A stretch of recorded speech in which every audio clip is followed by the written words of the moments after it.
차량 진출입이 힘든 주차장으로 꼽힙니다. 논란은 이곳에서 벌어졌습니다.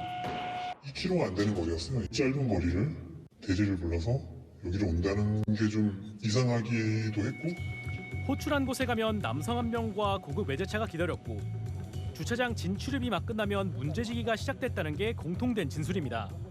휠 긁었다면서 아니 휠 안 긁었다고 얘기를 했는데도 휠 긁었다고 내려서 확인하라고 그래서 무려 30만 원. 주차를 했는데 갑자기 조석에서 빨리 내려가고 뒤로 와서 그냥 긁혔다고. 자기가 이제 30만 원까지는 되고 그 이상은 이제 안 된다고. 기사들이 의심한 건 반복됐기 때문입니다. 바로 차가 없어졌고 또 바로 들어왔고, 네네네. 또 들어왔던 차가 또 없어져. 합의금 내고 올라오는 길에 제가 인터뷰를 해서 방금 그 강동에서 벤틀리 하지 않으셨어요? 네, 맞아요. 뭐 합의금 주셨어요 혹시? 네. 일로 오세요. 수개월 정도 계속된 일입니다. 아파트 관리인도 입주민도 차량이 들락거리는 것을 봤습니다. 벤틀리가 제일 먼저 되기 시작했고, 그렇죠. 한 달 후에 이제 그 벤츠하고 그다음에 이제 렌트카가 총 5대가 들락거렸어요. 벤틀리? 어제도 저 새벽에 봤는데 대리 불러서 하시던데. 그분이 여기 입주민이 아닌데 계속 그런다고 저도 봤거든요. 남성이 이용한 차량 5대의 주차장 출입 기록을 살펴봤습니다. 지난 10월부터 이달까지 146일 동안 264번 이 주차장에 들어왔습니다. 하룻밤 사이 최소 4명의 대리기사를 불러 주차장 진출입을 반복한 날도 있습니다. 밤 11시쯤 대리기사를 불러 이 주차장에 도착했는데 1시간쯤 뒤 다른 골목에서 같은 차량으로 대리기사를 또 불렀습니다. 근처에서 2명의 대리기사를 더 부른 정황도 파악했는데 대리기사 4명 중 2명이 차량 휠이 손상됐다며 합의금 총 50만 원을 보냈습니다. 대리기사 단체가 파악한 유사 사례가 수십 건입니다. 경찰에 단체 고소장을 접수했습니다. 반복적으로 상당히 많은 기사님들이 이러한 현금 합의를 했다는 부분이 저희가 조금 상식적이지 않다는. 추적팀은 이 남성을 만났습니다. 영상 촬영은 거부했고 상호 녹음하에 대화를 가졌습니다. 무리하게 이거를 억지로 빨리 들어가자는 이런 분들이 다 한번도 사고 내신 건 기사님들이 사고 내시고, 그다음에 같은 부위에 대해서 느낀 적도 단 한 번도 없고, 저는 절대로 제가 먼저 요구를 보진 않아요. 기사님들이 이렇게 먼저 요구해서 하신 건데. 자신은 차량 손상에 대한 정당한 보상을 받은 것이란 취지입니다. 이 아파트 주차장을 자주 찾는 건 단골각의 방문 때문이고 대리운전으로 주차장을 오간 건 직접 운전하기 싫어서라고 했습니다.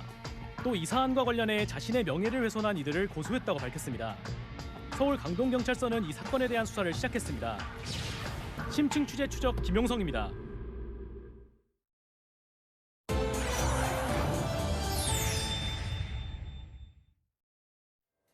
자, 조금 전에 보신 이 내용 직접 취재한 김용성 기자와 몇 가지 짚어보겠습니다. 김 기자, 지금 앞서 리포트 내용을 보면 주차장이 좀 좁고 운전하기가 좀 힘든 것 같아 보이기도 한데 운전에 능숙한 대리기사님들도 실수를 할 만큼 그렇게 좁은 곳이었습니까?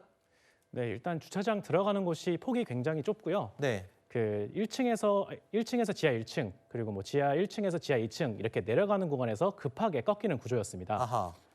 네, 뭐 저희가 기사에 다 담지는 못했는데 이 대리기사를 부른 남성이 실제 렌트를 했던 차량, 저희가 똑같이 렌트를 해서 한번 몰아봤는데요. 네. 운전 경력이 상당히 계신 저희 PD님도 들어가는데 어려움이 많았습니다. 아하.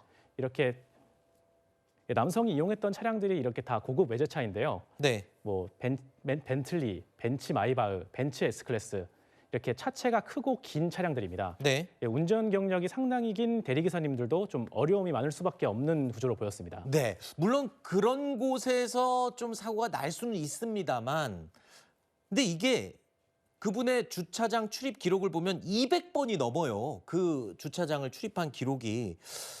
여기서 좀 이상한 점을 발견하거나 그런 건 없었습니까? 네, 남성이 이용했던 차량이 5대고 이 중 렌트카가 3대입니다. 네. 저희가 지난해 10월부터 올해 3월 중순까지의 입출차 기록을 확보해서 분석을 해봤는데요. 네. 피해를 입었다고 주장하는 대리기사님들의 그 호출 기록이랑 하나하나 비교를 해봤습니다. 네. 네, 그 하룻밤 사이 정확하게 3시간 동안 뭐 대리기사를 최소 4번 불러서 그 주차장을 오간 기록도 확인이 됐고, 네. 뭐 이외에도 하룻밤 이외에도 하룻밤 사이에 뭐 여러 번 입출차를 반복한 기록이 또 상당수 확인됐습니다. 네. 중요한 거는 저 차주가 저 건물에 사는 입주민도 아니고 그렇다고 그 건물에 있는 상가에 가게가 있는 것도 아닌데 이렇게 많이 드나들었던 이유에 대해서는 조금 납득이 가지 않는 부분도 있는데요. 이건 어떻게 설명합니까? 네네네네. 그 대리기사를 불러서 운전대를 잡게 한 뒤 뭐 주차장 진출입을 반복한 행위. 뭐 대리기사분들이 상당수 의심했던 부분이 이 부분입니다. 이 부분입니다. 네네. 네, 사고 날 가능성이 높은 주차장 구조. 그리고 뭐 비싼 외제차로 이거를 뭐 유도하는 것이 아니냐 이런 주장이었는데요. 그 대리기사를 부른 남성은 좀 강하게 반박하고 있습니다. 네. 네, 본인은 자주 가는 가게 방문을 위해서 이렇게 주차장을 찾은 것이고, 뭐 대리기사에게도 진입을 못하겠으면은 미리 뭐 말을 해라. 본인이 하겠다고 뭐 네. 안내를 했다고 합니다. 네네. 뭐 기사들이 낸 사고에 대한 정당한 보상을 받았다는 취지입니다. 네. 일단은 뭐 본인은 운전하기 싫어서 여러 차례 부른 것일 뿐이다. 그리고 원래 왔다 갔다 하는 곳이다라고 나름대로의 이제 입장을 쭉 설명을 했고요. 이 부분에 대해서는 이제 경찰이 수사에 착수를 했기 때문에 잘잘못은 가려질 부분이 있습니다. 물론 양측의 주장이 워낙 첨예하게 대립한 상황이기 때문에 경찰 조사 결과를 지켜봐야 하는 그런 입장인 것 같습니다. 자, 김용성 기자 취재하느라고 수고 많았습니다. 좋아하시는 분들도 있지만 싫어하는 분들도 있고요. 일단 호불호가 좀 갈리는 음식이 하나 있죠. 그런데 술 드실 때는 가장 많은 분들이 안주로 드시는 게 또 이거일 겁니다. 닭발입니다. 닭발. 이 중국의 한 유명 업체가 이 닭발을 과산화 수소로 표백하는 사실이 또 적발됐는데요. 직원들조차 먹지 못하겠다라고 고백할 정도였고 영상을 보면 충격적입니다. 점심시간에 이런 영상 보여드려서 정말 죄송합니다만 함께 보시죠. 중국 쓰촨성 청두의 한 식품 가공업체입니다. 식용 닭발이 바닥에 가득 쌓여 있고 청소도구가 닭발 위에 놓여 있습니다. 작업자가 거뭇거뭇한 장화로 닭발을 밟았다가 다시 아무렇지도 않게 주워 담습니다. 现在我根本不敢吃，吃都不吃。我之前嘛我也是觉得，现在绝对不吃，不敢吃。虽然说很好吃，但我不敢吃。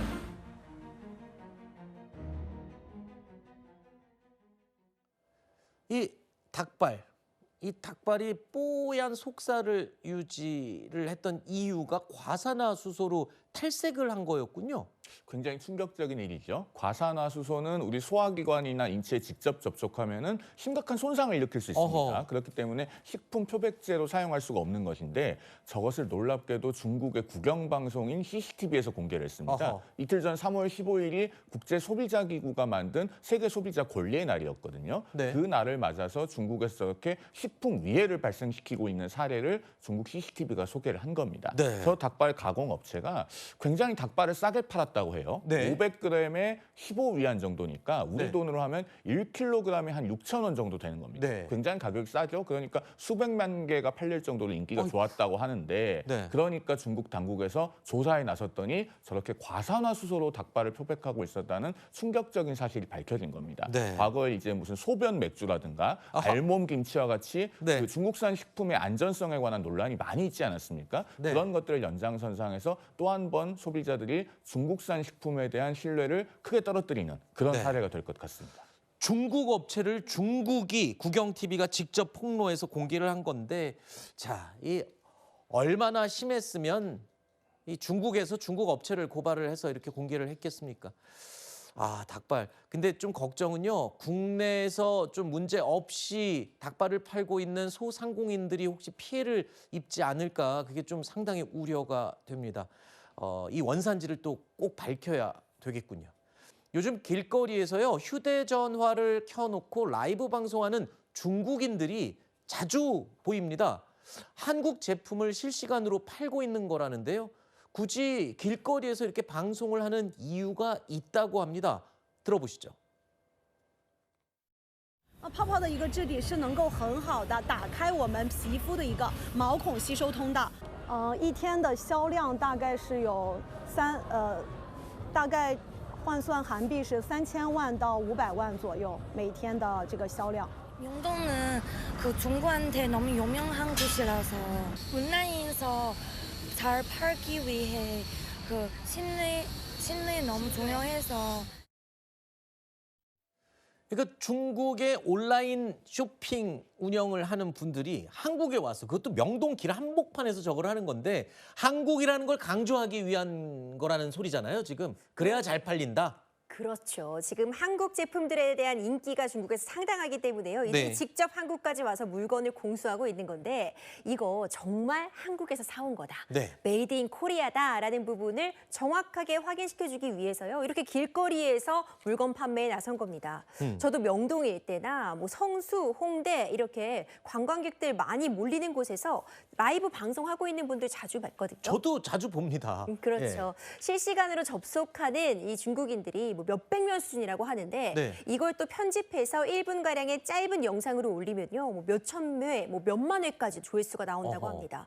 하루에 매출이 뭐 몇천만 원씩 나온다고 하니 아, 그래요? 네, 그렇습니다. 저렇게 길거리에 서서 물건을 파는데 하루 매출이 몇 천만 원이 나온다고요? 그렇죠. 그게 바로 인구의 힘인 것 같은데 아하. 워낙 중국은 인구도 많고 특히 요즘 한국 제품에 대한 신뢰도 상당하고 인기가 있다 보니까요. 네. 이렇게 판매하는 사람들 자체도 늘어나게 되었고 네. 그러다 보니 자연스럽게 이 길거리에서 라이브 방송하는 숫자도 늘어나고 있습니다. 네, 아니 그러니까 나 한국에 와서 지금 한국 제품 팔고 있어요라고 방송을 하는 겁니다. 근데 저 사람이 물건을 지금 갖고 있는 게 아니잖아요. 그러면은 방송을 한 다음에 주문이 들어오면 그때 물건을 사서 보내는 거예요? 그렇죠. 아. 곧바로 또 구매가 가능한 것이요. 실시간으로 댓글창을 봐보니까요. 사이즈 문의하고 다른 색깔은 없느냐, 다른 모양은 없느냐 실시간으로 문의 그리고 응답이 가능하더라고요.